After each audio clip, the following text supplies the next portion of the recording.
We have a topic this morning that I can personally relate to: food allergies. Now, it's not your imagination if it seems more people are allergic to some sort of food these days. Reports of allergies in general are increasing, including food allergies in children.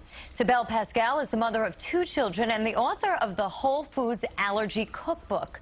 And the idea for this cookbook came after a pretty painful experience with your 4-year-old son, Lennon, who is basically, you found out, allergic to a whole lot of things, including your own breast milk. How did you discover that?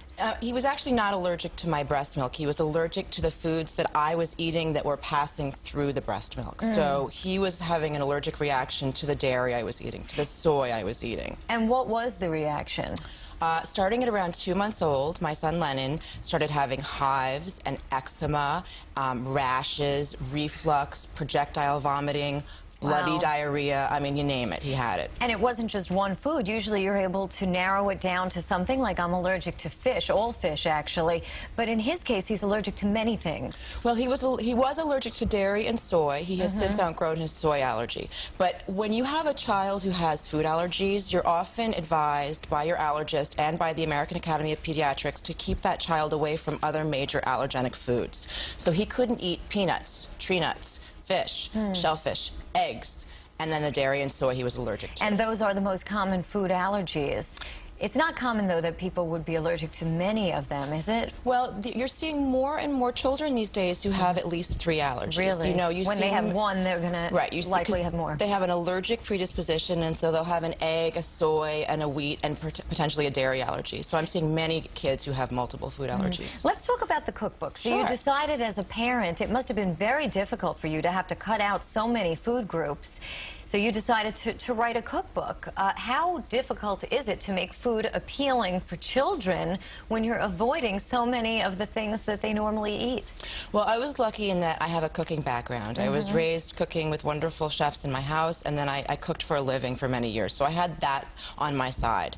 And I did a lot of experimenting, and what I discovered over the course of doing this for the past 4 years is that as long as you stock your pantry really well, it's easy. You just have to sort of get in that mindset. But once you do that, you make wonderful meals, and my kids eat very healthily and very happily. Okay, let's talk about then what you need to stock your pantry with in order to eliminate the 8 major allergens. Take a look at the basic pantry supplies. Tell us what you need to have. For your pantry, well, you're substituting things like olive oil, safflower oil, a soy-free, dairy-free shortening for dairy, for butter. So that's one of the things that's really important to have in your pantry. And honey's okay? Honey is great. It's a great alternate to refined sugar. All right, I want to move to the refrigerator supplies also, because it's not only things that you have to have that will remain fresh, the freshness is not important. Also, you have to stock your freezer and your refrigerator. Tell us about the fridge supplies. Well, I like to keep things like oat milk and rice milk in my fridge. Who knew there was such a thing as oat milk? Where do you find this stuff? You find these things at places like the Whole Foods Market or your local health food store,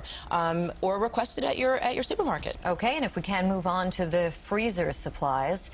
You'll walk us through that as well. I just want to ask you, if your son, you said, outgrew one of the allergies, is it assumed that he'll outgrow all eventually, or like me, be stuck with it for life? We hope that he'll outgrow all of his allergies. Often you don't outgrow the peanut and the shellfish allergy, unfortunately. But the other allergies, children often can outgrow them if you avoid the allergen, and that's one of the things about my book. My book is the first book that eliminates all 8 allergens responsible for 90% of food allergies. All right, and let's take a quick look at the freezer supplies, what you need to have in the freezer to eliminate these allergens.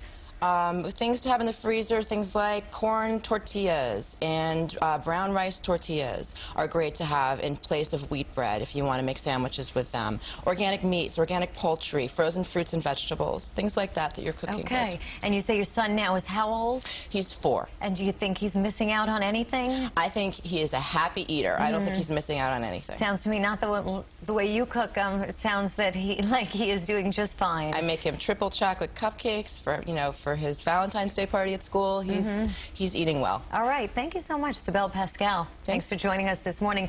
And for more information, you can log on to our website, WNBC.com.